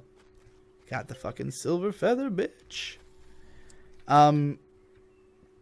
So, yeah, like, obviously this sounds like a nice plan, and it's also a very uncomplicated plan, and you might be wondering why I haven't just launched this plan already, and it literally is because I am stuck playing catch-up on so many things that, like, I have tons of rants, I have months of care packs that I have to get done, you know, like, and I've been afraid of, like, relaunching my Patreon before getting those things done, because I don't know what the new reward structure is going to be. Like, I'm not going to offer rants. I'm not going to offer anything that's an individualized product through Patreon. Anything that I offer that's an individualized product will be sold individually. And so, like, if I sell rants in the future, they will just be sold as rants. Like, you can just buy a rant. It's not a Patreon reward. You just buy a rant, you know? Likewise, like, eventually I want to do live streams where I do 3x3 reviews for $9 a piece. So if you know, just give me $9, I will review your 3x3, because a lot of the rants I get are for that anyways. I think it would be a really funny live stream service to provide. But yeah, like, more what I want to offer with the Patreon is like stuff that will be relevant to the audience specifically of that content. Like right now, you've got like the care packs and the 2 weeks review and the rants, which are all focused on the idea of me as a person, that like there is value in what Digibro has to say or what Digibro has to offer. And like, again, because I want that stuff to be sold individually, I want the Patreon to, you know, be anime related. It's like the Otagonzo tapes is what the Patreon is for. So what kind of rewards would you want for like as a supporter of the Otagonzo tapes, not as Digibro, you know? So I guess that's my first question for you as an audience member is like, what would you most be interested in, you know, like, if are you willing to pay for the Otagonzo tapes as a Patreon? If so, would you prefer it be monthly or per video? Because if it's just for that one show, then, you know, it might be that per video makes more sense. There's a lot of people who just don't like the per video way of doing things. They just prefer monthly in all cases. So I probably would keep it monthly, but I don't know what rewards I would be going for. You know, and we'd have to set up an exact amount of episodes that are set to come out every month, you know. Initially I was going to make it a number that is higher than what I can actually do, because that's always what I do. I always shoot for the optimal number and not the likely number. And that, again, is the problem with my whole career. Is that I always think of things in terms of like, well, I can do this much work, so let's assume I will do that much work. And it's like, this is not the way you should think. You should base it on how much work you know you'll actually do, you know, and think about your life that way. But, you know, like, look at this long, peaceful glide. So it's like, I want to know how I should go about changing my Patreon. Obviously, I still owe a lot of things to a lot of people, but the fact that you know, that fact has held me back from, like, giving thought or asking people. Like, again, communication is key. Trying to get better at just, like, not trying to think of everything on my own and then come to you with all the answers, but to actually ask, like, what are you interested in? Like, what do you want this channel to be? And, like, you know, if the rants are not going to be a Patreon thing anymore, then, like, should there again be, you know,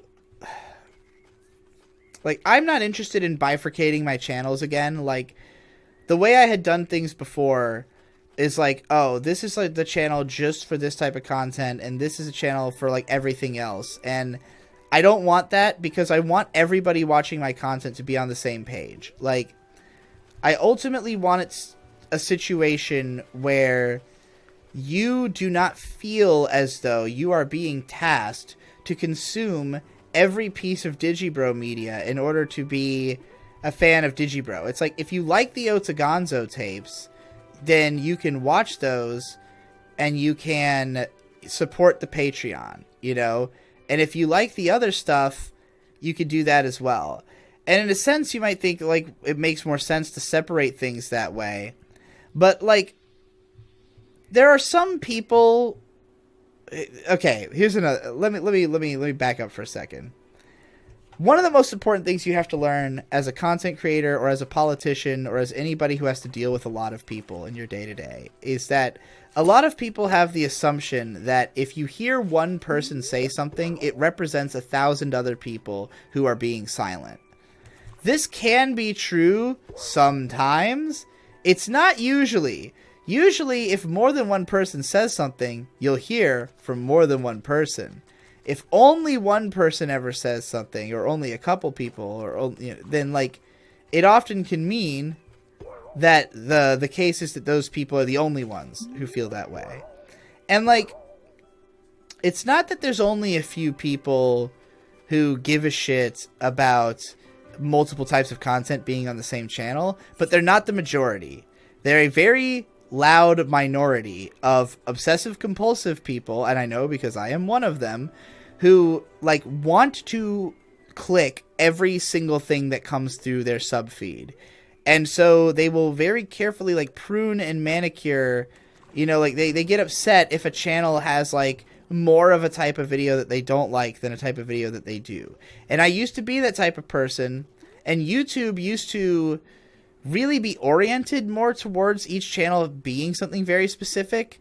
These things aren't true anymore. And like, just take my word for it, I guess, as a person who has studied YouTube, that the benefits of having everything on the same channel are greater than the benefits of having everything separated. Even if there are some people who will complain and some people who will insist that they would prefer it be the other way, those are the minority, and they are not the people you should listen to. And that's, I'm not going to bother justifying that because I just know it as somebody with a lot of experience in the field. But it's like, I realized from a pretty, you know, like late point that I was fucking myself over by having multiple channels. And that like there are a lot of problems I wouldn't have as a content creator if I had made it more clear from the very beginning that my intention was to do multiple types of content, you know. But again, it's not that I expect everybody to keep up with every type of content I make. I don't think most people watch YouTube that way. I think most people are willing to just ignore the things they're not interested in from a creator.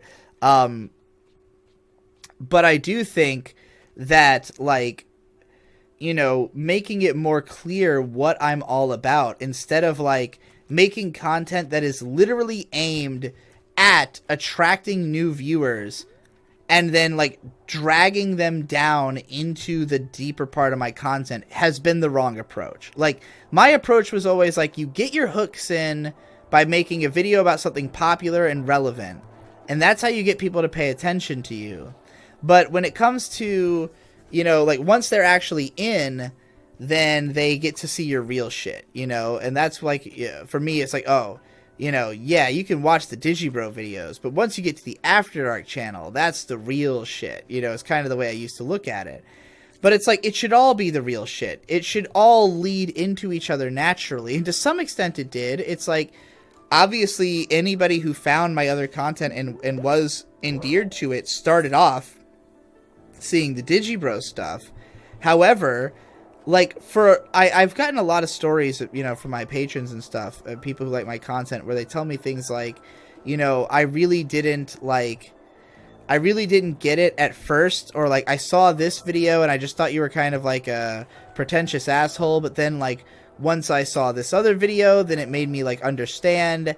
And it's like, my intention should be clear in every video. Like, every video you see, you should know what I'm about. And there are some people who really accomplish that. Like, ContraPoints, you always know what that motherfucker's about every video, you know, because it's consistent in the approach and the attitude. In my videos, there's ones that are deliberately trying to obfuscate myself in service of being accessible, and then there's ones that are, you know, flagrantly trying to be myself. And it was just a matter of never trusting the idea that people would accept the version of me that is honest without first passing through the gate of having seen the dishonest version. When in reality, if I had just been honest from the start, it's more likely that the people who would have appreciated that content would have found it, because those people aren't looking for the type of content that I'm pretending to make.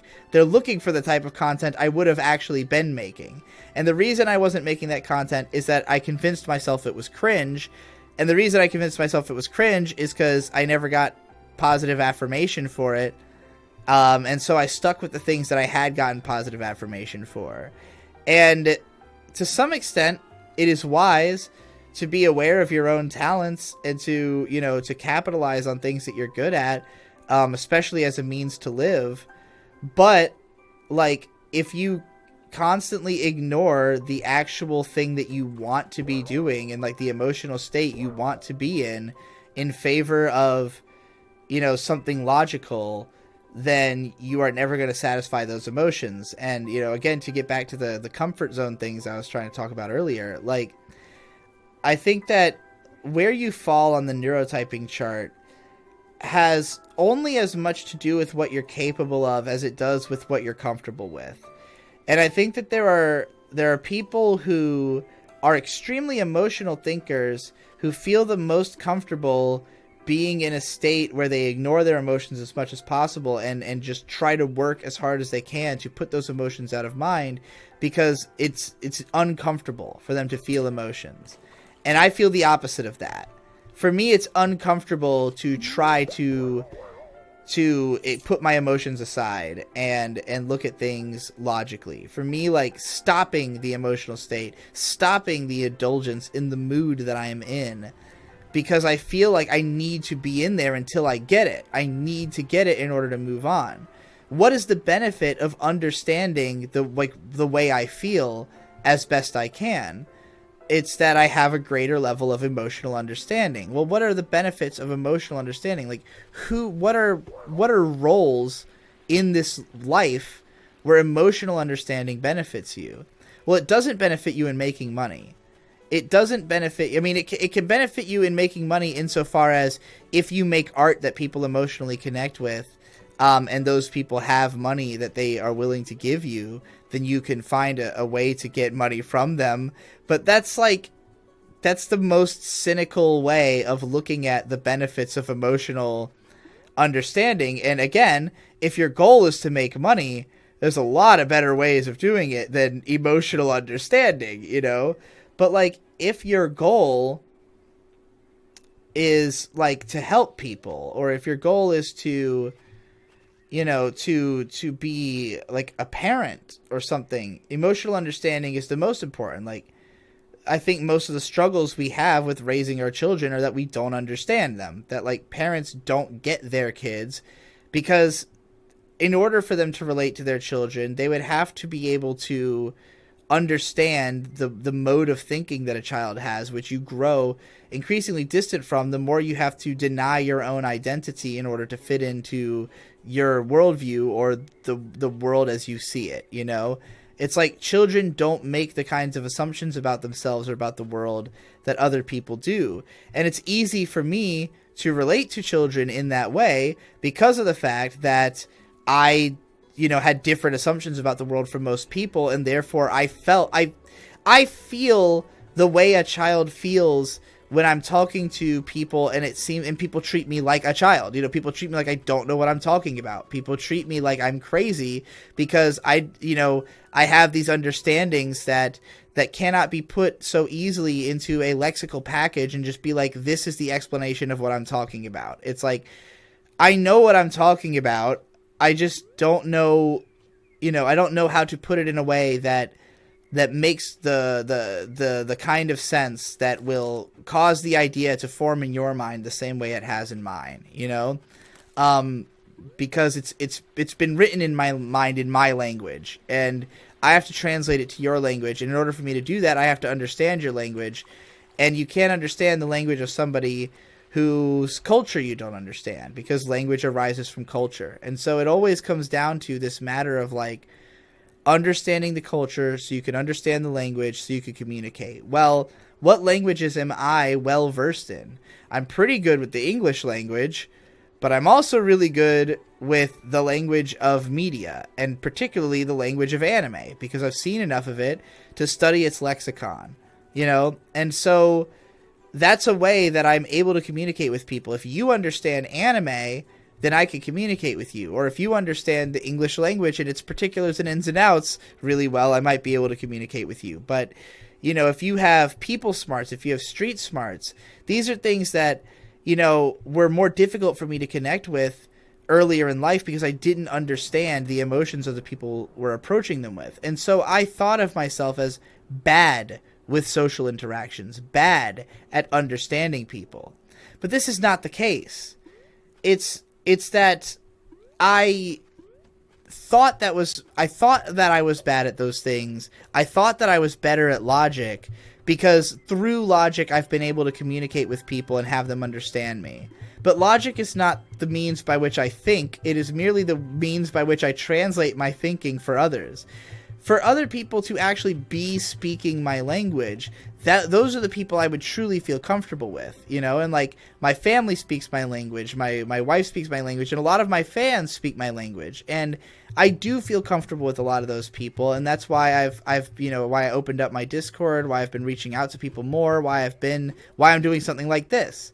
Because even though I know that there are a lot of people who watch my channel who don't believe in me, who don't like me, or who do like me but think I'm taking a wrong path, who don't like the way I'm treating my career, whether it's couched in misunderstanding or whether it's couched in disagreement, doesn't really matter so much, because I can't let the fact that those people exist obviate the fact that there are people who sincerely do like me, who sincerely do want to help me, who sincerely can help me, and who I need to reach out to and I need to be in good contact with in order for me to run this career and for it to make any fucking sense. So basically the way I look at it is like, this is the mature way to run my career, is to communicate with people, to you know, to make you a part of the decision-making process.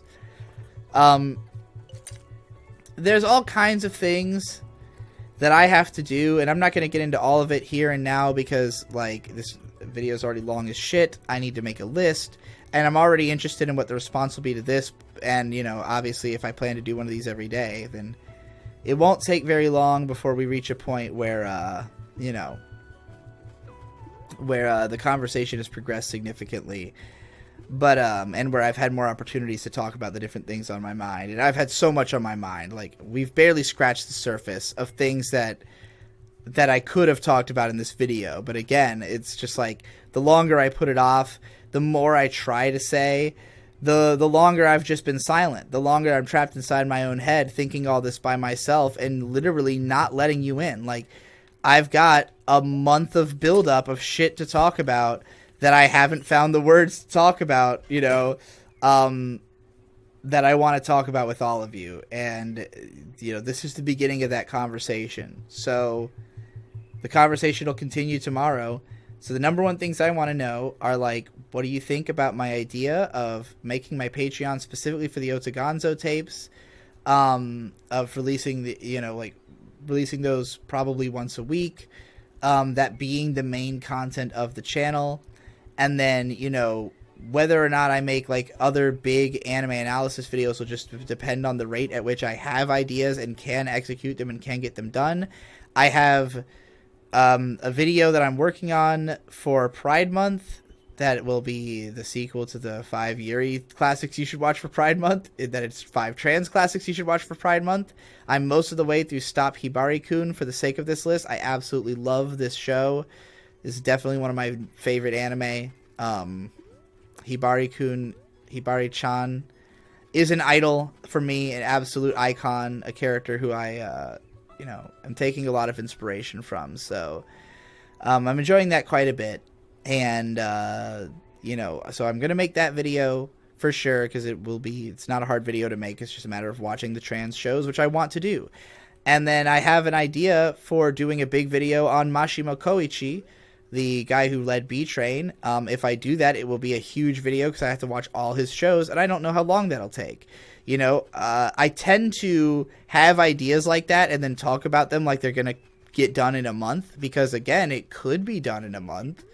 But realistically, it will probably take me like 4 years. So, you know, because I use a ton of fucking shows, and who knows how quickly I'm going to want to watch all of Mashimo Koichi's shows back to back when most of them are not very good. It's like, you know, I had the idea to do this video because of Pride Month. And if I had announced at the start of Pride Month that I was going to make a video about Mashimo Koichi, I would have done so under the pretense that I was doing it for Pride Month. It is now halfway through Pride Month, and I have not watched any of those shows because I had too much other shit to get done. You understand. This is the conversation I'm trying to have with you. This is the difference between the way I think, the way I project, and, like, what is actually possible. And, like, there's a lot of things I need help with. I'm going to be honest. I need a lot of help, and I haven't been asking for it. And it's hard to ask when you don't know who can help you, and you don't know how to phrase exactly what you're looking for. But, you know, this is an important first step. So tell me what you think of my ideas of what I want the Digibro channel to be.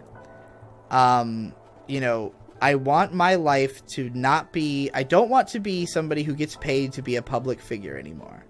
I don't want you to pay me for being Digibro. I want you to pay me because you like the content that I make. And if you're paying me on Patreon, I want it to be because you like the Otagonzo tapes. If you're paying me on, you know, say, if you like my book, Kusomega, I want you to be able to buy the book, just the book, you know, not have to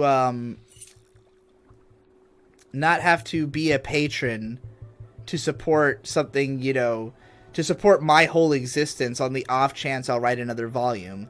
Like, I'll write another volume because the first two sold well, and I want to keep, you know, the story going. Or even if it doesn't sell, I'll keep writing it because I want to write it, and because I don't need to rely on selling books for my income because, you know, it's not the only thing I do. But, like, it's just like, I want the opportunity to work on things at my own pace, to live my life in a way that, like, I get to do the things because I'm inspired to do them, not because I said I was going to do them, not because the expectation is that I will do them at a certain pace, or because that's how I used to do it in the past, or because, you know, that's what'll make the most people happy. I want it to be that it makes me and you happy, that we have reached a compromise. I'm not saying, fuck you, your opinion doesn't matter, I'm just going to do whatever I want. And I'm also not saying, you know, like, fuck me, the customer's always right and I need to make money. It's like, the situation we're in is, I'm comfortable in my life, I'm ready to move on, I'm ready to do my job in a way that makes sense for me emotionally, and I don't want to shut anybody out of that conversation, so let's all learn together. And, you know, if I burn away a lot of my audience in the process, that's fine. Like, the point of this is that me and the people who I can compromise with will have a good time together, and everybody else I will, you know, be sorry to see go. But, alright, well, that's all I'm gonna say. I pretty much beat this game twice over in the span of this video, so, that's all. Thanks again for watching. I'll see you tomorrow.